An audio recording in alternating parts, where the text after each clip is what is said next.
আজরাইল এসে যখন আমার রুহুটা কবজ করে নিয়ে যাচ্ছে, আমি দেখছি আমার নিথর দেহটা পড়ে আছে। এমন সময় মহান ইমাম দয়াল কুদরতে খোদা মাদ্দাজুল আলী হুজুর কেবলা যান কোথা থেকে যেন সেখানে উপস্থিত হয়ে গেলেন এবং আজরাইলের হাত থেকে ইমদাদ ভাইয়ের রুহুটা টান দিয়ে ছিনিয়ে নিয়ে ইমদাদ ভাইয়ের দেহের ভিতর ঢুকাই দিলেন। পড়ুন সুবহানাল্লাহ।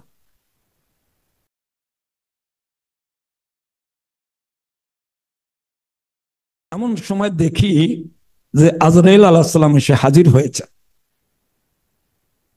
আজরাইল এসে যখন আমার রুহুটা কবজ করে নিয়ে যাচ্ছে, আমি দেখছি আমার নিথর দেহটা পড়ে আছে। এমন সময় মহান ইমাম দয়াল কুদরতে খোদা মাদ্দাজুল আলী হুজুর কেবলা যান কোথা থেকে যেন সেখানে উপস্থিত হয়ে গেলেন এবং আজরাইলের হাত থেকে ইমদাদ ভাইয়ের রুহুটা টান দিয়ে ছিনিয়ে নিয়ে ইমদাদ ভাইয়ের দেহের ভিতর ঢুকাই দিলেন। পড়ুন সুবহানাল্লাহ। আমি এই ঘটনা ইমদাদ ভাই আমার সঙ্গে শেয়ার করেছিলেন।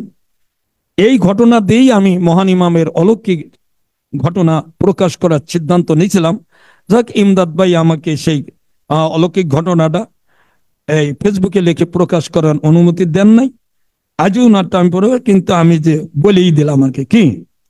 তো এর মধ্যে দেখি আমার ফরিদপুর জেলার সমন্বয়ক আশেকের রাসূল শাহরুল ইসলাম সরুজ ভাই, উনি আমাকে ফোন দিয়ে বলতেছে, ভাই আমার অলৌকিক কারামতটা, মানে আমার বলতে ওনার মাধ্যমে মহান ইমামের যে অলৌকিক কারামত সংগঠিত হয়েছে, আমার এইটা কিন্তু আগে প্রকাশ করেন। বলে কোনটা? তাহলে আপনি লিখে পাঠান।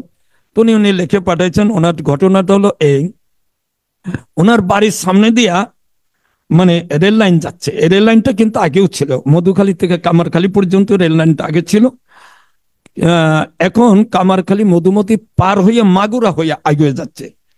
তো বিরাট পরিকল্পনা। তো রেল কোম্পানি অনেক দিন যাবত এই রাস্তার মানে কার্যক্রম বন্ধ ছিল। এই সুযোগে লোকজন ওই রেলের জমি কেউ দখল করে ফসল আদি করে, কেউ মানে দোকানপাট করে, কেউ ঘর বাড়ি পর্যন্ত তুলে বসবাস করে। তো রেল কোম্পানি করছে কি, রেল কোম্পানি ওই সব কিছু উচ্ছেদ করে দিয়েছে। উচ্ছেদ করে দিয়ে তারা রেলের কাজ শুরু করছে। তো রেলের কাজ যখন শুরু করছে, আপনারা সবাই জানেন যে রেলের যে জায়গা থাকে পুরা জায়গা কিন্তু রেলের লাগে না। তো মাঝখান দিয়ে যখন রেল লাইনের কাজ চলছে, দুই পাশে কিন্তু মানে আরো জায়গা পড়ে রয়েছে। তো ওই বাকিরা করছে কি, ওই রেল লাইনের পাশে ওই খালি জায়গাটা দোকান উঠাইয়া ভাড়া দিয়ে তারা দোকানপাট করে। তা আমাদের সুরজ ভাই উনি বলেন, আমার একটা ভাতিজা, ওনার বাপ মুক্তিযোদ্ধা, ভাতিজার নাম ইব্রাহিম। তো তাকে বললো যে দেখো, তোমার তো সংসার চলে না, তো তুমি আমার বাড়ির সামনে এই জায়গাটার মধ্যে একটা দোকান দিয়ে দোকান করো। তো ইব্রাহিম করছে কি, একটা দোকান দিয়ে দোকান শুরু করছে। আর সুরজ ভাই তো সাংগঠনিক কাজে প্রত্যেকটা থানা থানায় দৌড়াদৌড়ি করে। এখন ওই ইব্রাহিম করছে কি, লগে আরো কয়েকজন নিয়ে আরো দুই তিনটে দোকান উঠে। কিন্তু এরা তো পারমিশন দিচ্ছে সুরজ ভাই। তো সুরজ ভাইয়ের বাড়ির সামনে, সুরজ ভাই জায়গার মধ্যে অন্য কেউ যদি দোকান করে, এটা সুরজ ভাই পারমিশন লাগবে না?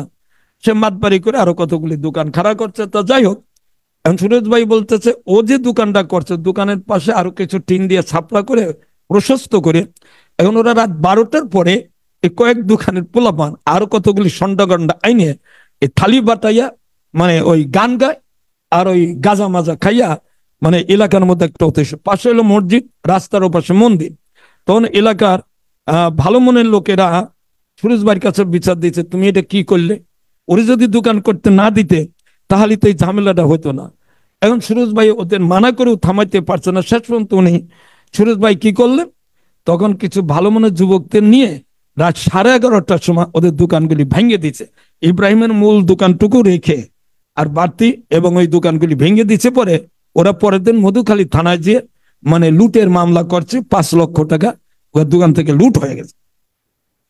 এখন এই মামলা পাইয়ে মধুখালী থেকে মানে আপনার ওই এসআই আলমগীর উনি ফোর্স নিয়ে গেছে গিয়ে। এখন সুরজ ভাই চিন্তা করতে, আমি যদি অস্বীকার করি সবার সামনে আমি দোকান ভাঙছে, তাহলে তো আমি তরিকার দাওয়াত দিতে পারবো না, মিথ্যাবাদী হয়ে যাবো। তখন উনি অকপটে স্বীকার করছে এবং কি কারণে দোকান ভাঙছে এই কথাগুলো বলছে। কিন্তু এসআই আলমগীর কি করলো, সবাইকে এর সঙ্গে জড়িত মাইনাস প্লাস পক্ষে বিপক্ষে সবাইকে গাড়িতে করে মধুখালী থানায় নিয়ে গেল।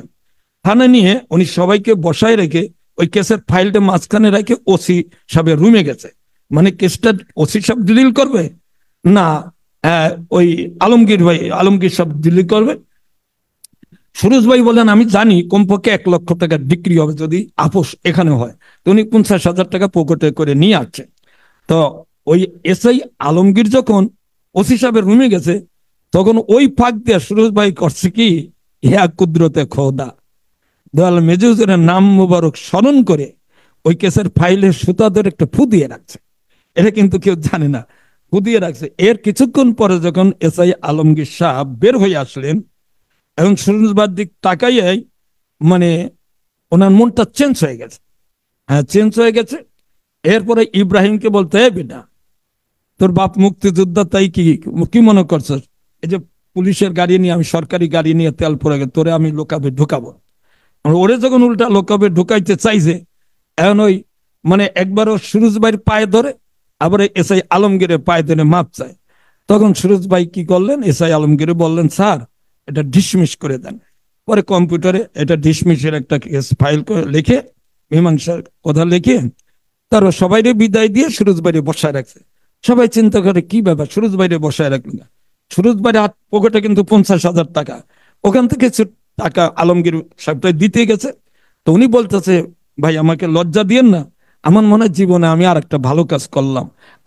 আমি ওসি সাহেবের রুম থেকে বের হয়ে এসে আপনার দিক তাকানোর সাথে সাথে আমার মনে হলো, আমার মনুষ্যত্ববোধটা জাগ্রত হলো, আমি এই সিদ্ধান্ত নিলাম। এরপরে বললো যাচ্ছেন চা খাই। এই এসআই আলমগীর সুরজ ভাইরে নিয়ে চা খাইয়ে সে চায়ের বিলও দিতে দেয় নাই। সুরজ ভাই মহান ইমামের কথা দয়া স্মরণ করতে করতে চোখের পানি ফেলতে ফেলতে বাসায় চলে গেলেন। এভাবে আমি 113টি অলৌকিক কারামত মহান ইমামের মাধ্যমে সংগঠিত 113টি কারামত আমি প্রকাশ করছি। আরো অসংখ্য কারামত আমার খাতায় লিপিবদ্ধ আছে। মহান ইমামের পক্ষ থেকে একটা ছোট্ট একটা নিষেধাজ্ঞা ছিল, যদি উনি দয়া করে আবার পারমিশন দেন এগুলি। তবে আপনারা আশেকের আচল ভাই বোনেরা, আপনাদের মহান ইমামের মাধ্যমে সংগঠিত অলৌকিক কারামতগুলি আমার বরাবর পাঠাই দিন, এগুলি সংরক্ষণ করি। তারপরে যদি মহান ইমাম আমাকে দয়া করে আবার নির্দেশ দেন, আমি আবার একটা চালু করব। সবাই আমার জন্য দোয়া করেন। আসসালামু আলাইকুম ওয়া রাহমাতুল্লাহি ওয়া বারাকাতুহু।